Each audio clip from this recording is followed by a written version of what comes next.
This is not a new story. And tonight I'm joined by RNZ producer and history enthusiast Robert Kelly to look at the sinking of the RMS Niagara in 1940. It's a New Zealand shipwreck story, complete with sunken gold. But there's something else in the ship as well which is causing concern. It's oil.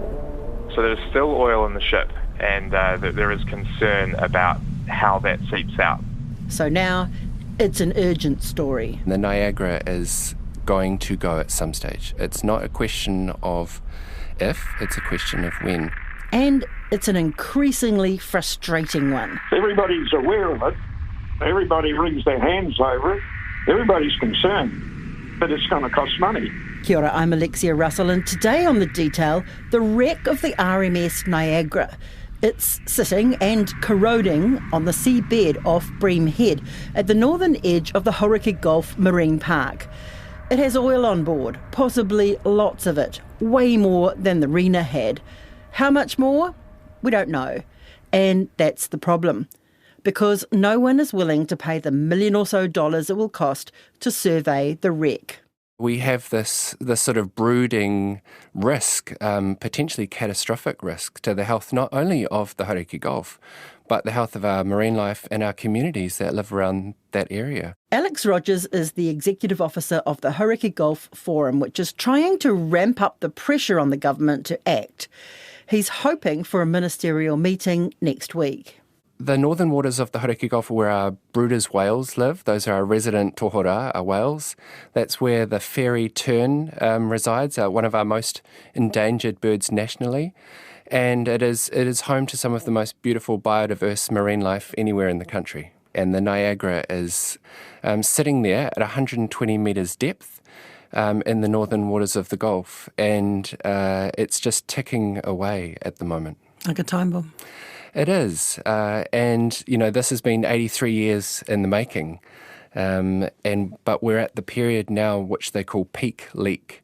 So all around the world there are these wrecks from World War II that are corroding, degrading, and they're all going to go at some point. Danger is lurking off our coasts, and hardly anybody suspects anything. A rusting legacy of the past, ticking time bombs. I'll take you back to June 1940. The Niagara leaves port in Auckland, bound for Vancouver. It's going to go via Suva and Honolulu. And it's got around 350 passengers and crew aboard, but it's also carrying a secret. The Niagara has in its hold around 590 gold bars. This is payment between the United Kingdom and the United States for munitions. And these gold bars are worth the equivalent of 400 million New Zealand dollars in today's terms. So these were being shipped from here to Canada to then go on to the States. But unbeknownst to us, the Germans also had a secret at that time. They had recently come into the northern waters of the Hauraki Gulf, unnoticed, and had laid sea mines across the entrance to the Hauraki Gulf. All right, I'm sensing a collision story comes next. Yeah, so at 3 a.m. on the morning after the Niagara left the port of Auckland, kabam, it hit a German mine in the northern waters of the marine park. It took about 2 hours to sink. The fore area, the front of the ship was severely damaged by the explosion from the mine.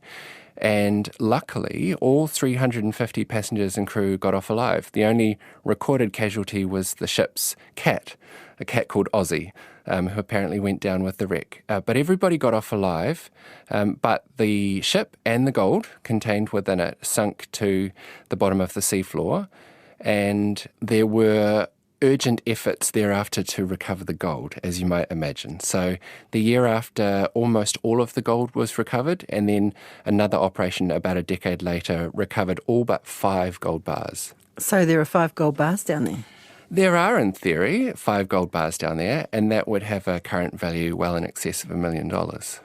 Why has the ship lain there for so long? I guess once the gold was removed, in most people's eyes, it had very little value. So it was a known wreck. It was known that the front half of the ship was very badly damaged and that most of the oil would have escaped from that part of the ship. But to be honest, once the gold was out, there was not a lot of wider interest in finding out much more about it, until along comes a New Zealander by the name of Keith Gordon in the 80s and starts putting his remote-operated vehicle down there to take a look at the wreck. It's a shipwreck with a great history, and it was always beyond reach in a lot of ways. It was always viewed as being the Mount Everest of New Zealand shipwrecks as far as divers go, but it was beyond the technology back in those days when we were interested in it. This is Keith Gordon, the first person to raise the alarm over the leaking oil. And when I acquired a remote-operated vehicle, we thought, well, okay, let's go and see what the Niagara's all about. And so in 1988, we went out to the wreck site and put the ROV down, which allowed us to view in real time, and telepresence was more or less affecting us as though we were actually there. At the same time, I took out a salvage agreement with Her Majesty's government on the gold that was reported still remaining on the wreck. So that was always a big attraction. And people would always, when you mention the Niagara, the first thing people would always mention or was interested, well, what about the gold? But now it's, what about the oil problem? So the gold's still there.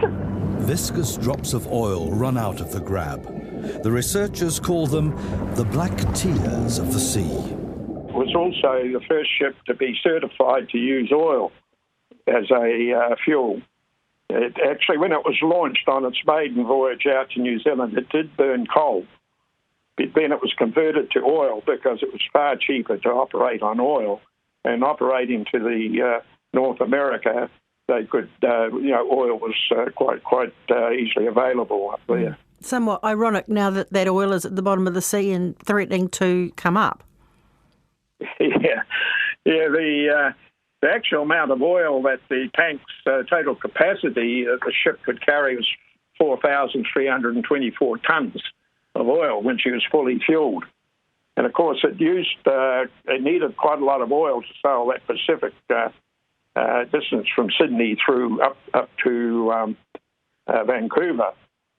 And as such, on those voyages, she was carrying quite a large amount of oil. Have you seen oil come up from the wreck?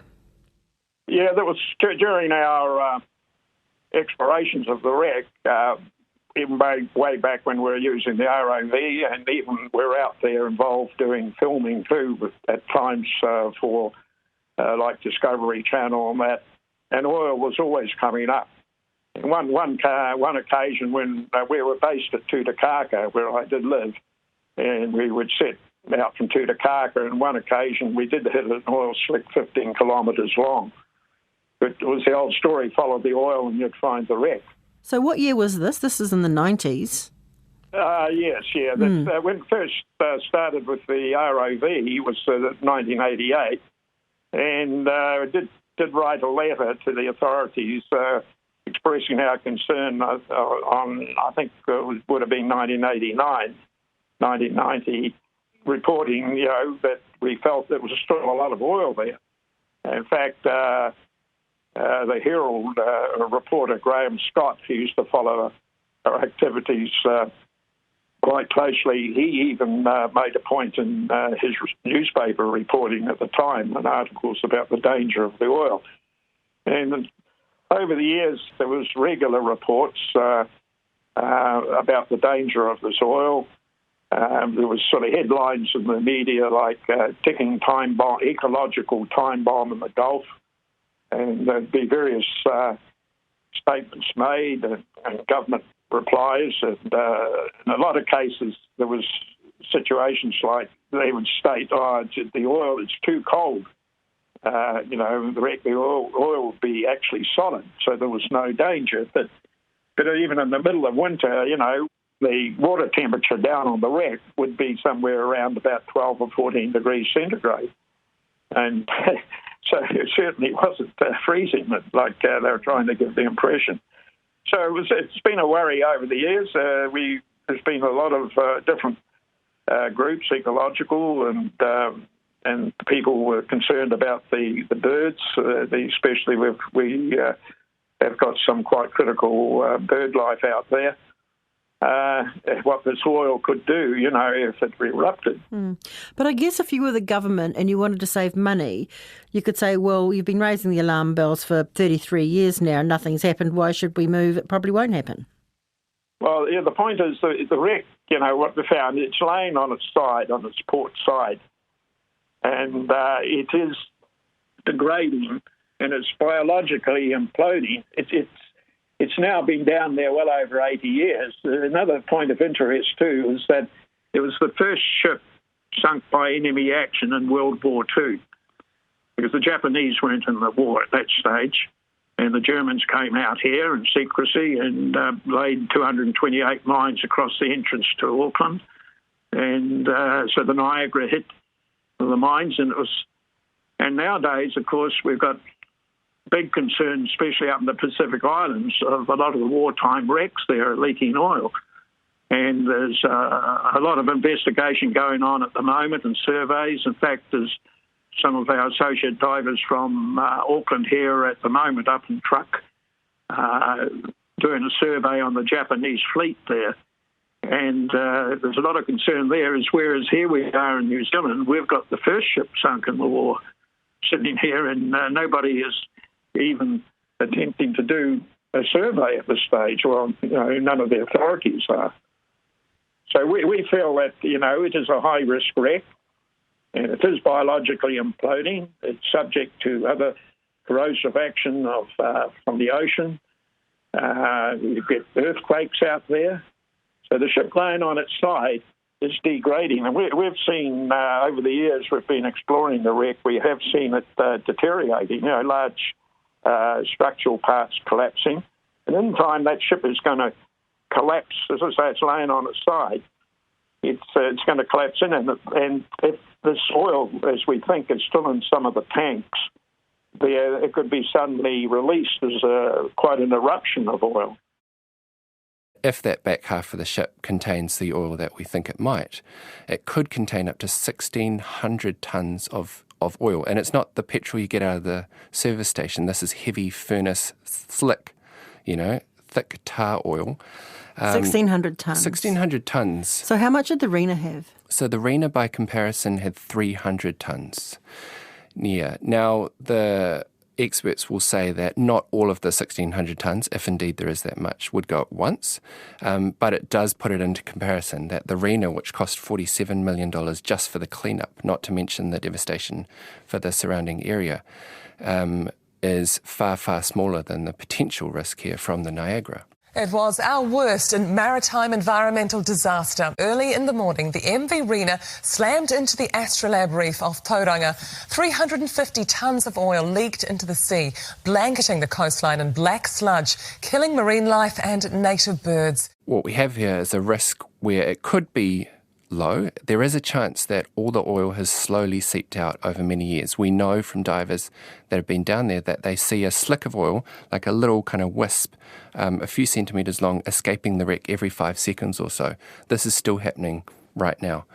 But it could hold up to 1,600 tonnes. And if that oil was released en masse in that northern part of the Hauriki Gulf, it would be absolutely catastrophic. I cannot underscore how significant that would be, not just for Auckland and for Northland, but for New Zealand as a whole. This would be our worst ever oil spill. How sure are you that this really is the urgent problem that we're saying it is? We're not. And that's the challenge here, is we simply don't know how big of a risk this is. What we do know is that we're now at the time where this risk happens in the near future. We're now in this peak leak period. The wreck has been down there 83 years. It is severely corroded. And at some point soon it will go, and we will find out. But I would rather not find out in that way, with a potentially catastrophic scenario for this country. I would rather find out right now the level of the risk we are running and then take appropriate action to deal with it. Does it make you mad, the inaction on this?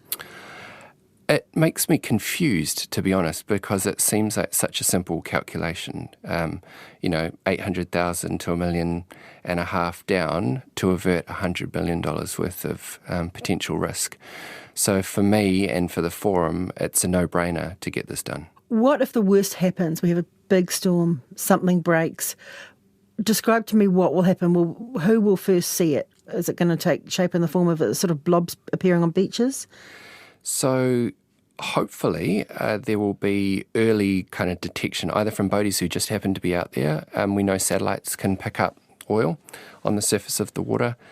And Maritime New Zealand has already planned for its response to this. So there's a plan in place for the dark day where this actually happens, and it involves a heck of a lot of kit, which they have already in storage. And so on the kind of capacity to respond side, New Zealand is reasonably well prepared. But again, it depends on the conditions that we meet at that time. It can be very, very difficult to get on top of these things. And if you don't do so quickly enough, they can turn into much broader disasters with longer reaching consequences.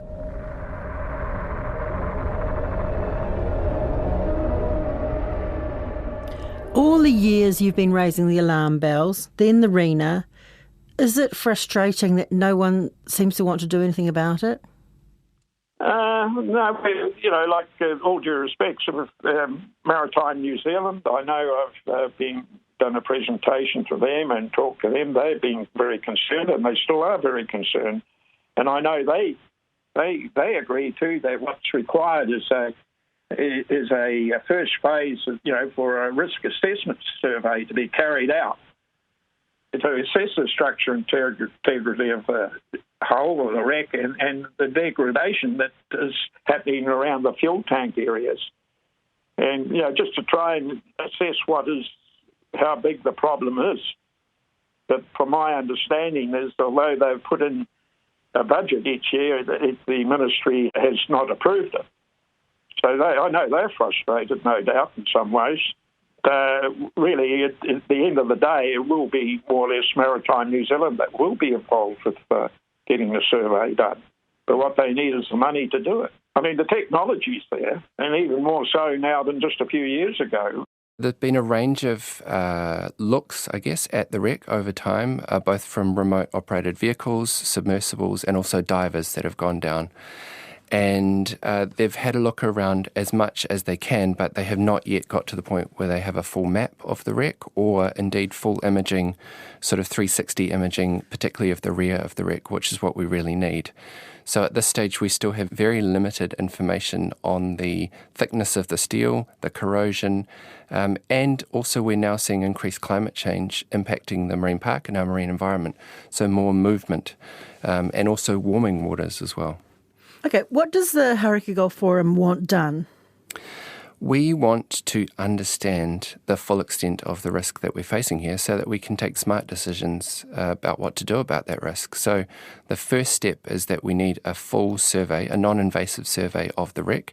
We need to understand how close the rear of the ship is to going and releasing its contents. And then we need serious discussions once we know how much oil is in the wreck about what to do about it. Now, if it turns out that there isn't much oil in the wreck, then we have at least put that risk to bed. And, it is something that can then happily continue to sit away on the bottom of the ocean there. But if there is significant oil in it, which as we expect there might be, then we will need to look seriously about how we extract that. This is an unusual thing for New Zealand, but it's not unusual internationally. There are these wrecks all around the world right now where governments are coming together and extracting the oil from them, extracting munitions from them, making sure that they are safe for their countries into the future, and we should be doing the same here in New Zealand. Well, ironically, our Navy is doing the same in the Pacific. I mean, I've just done podcasts about the Navy going to places like Tuvalu and removing bombs from reefs. Wouldn't it be a natural assumption that they could help out here? Absolutely, and I hosted a meeting a couple of months ago and there was a naval officer who was part of our discussions, and my understanding is that they not only have the technology to be helpful here with a reconnaissance survey, but also are really interested and passionate about about this risk to New Zealand's marine environment, as you might expect. And so it's certainly not a case at the moment where there are not people with capability or not people who are passionate. The challenge at the moment seems to be squarely with Cabinet. Budget. Okay, so how much is it going to cost to do this? The estimate in the previous papers provided to the government was that it would cost between $800,000 and $1.6 million to do a full survey of the wreck, and then you might be looking at about $5 to $6 million to extract the oil. Those figures are a few years old now. They might have gone on up a little bit, but that's nowhere in comparison to the potential $100 million plus risk that that same paper says we would be running if indeed the rear of the Niagara is full of oil. And who would do the survey? There are a range of international consortiums that do this sort of thing. We also do have capability here in New Zealand. And you would think it would be a great opportunity to do something together, so to have the best of our local players working with international partners on this, and to bring modern technology to help us figure out when this wreck is going to corrode through. And I mean, speaking of international partners, Germany's offered its help, is that right? Well, it looks to have been very favourably inclined in media reports, which I think is very welcome. And you've seen this over internationally, where, for example, the Australians and the Japanese have worked together on a submarine wreck in the northern Australian waters. This is happening around the world, where countries are sort of coming together to right the wrongs of the past. And if indeed the Germans are willing to be helpful here, that is that's a great thing, and surely we should be having conversations with them about that. Okay, so why the stumbling block? Have you made recent representations to the government to, impressing upon them the urgency of this? So that's what we're doing right now. So the Hauraki Gulf Forum, my board met last week, and we were unanimous in our resolve to raise this with the responsible minister. That's the Associate Minister of Transport, Kiritapu Allen. But we also think other ministers, conservation, defence, have a key role to play here as well. This is not just a one-issue concern and challenge for us as a country. Ultimately, they need to take a fresh paper to Cabinet, and they need to ask for budget to do this. But again, we don't think this is a lot of money really to be spending to avert what could be a really significant risk for this beautiful part of the Hauraki Gulf, our country and our international reputation. Well, unless that minister's got access to money, we're wasting their time. Having said that, it does seem as though the government, with pressure, especially the pressure that's coming on now in an election coming up, you just don't know whether there might be some extra money squirreled away in one of those drawers that could be used to do a survey.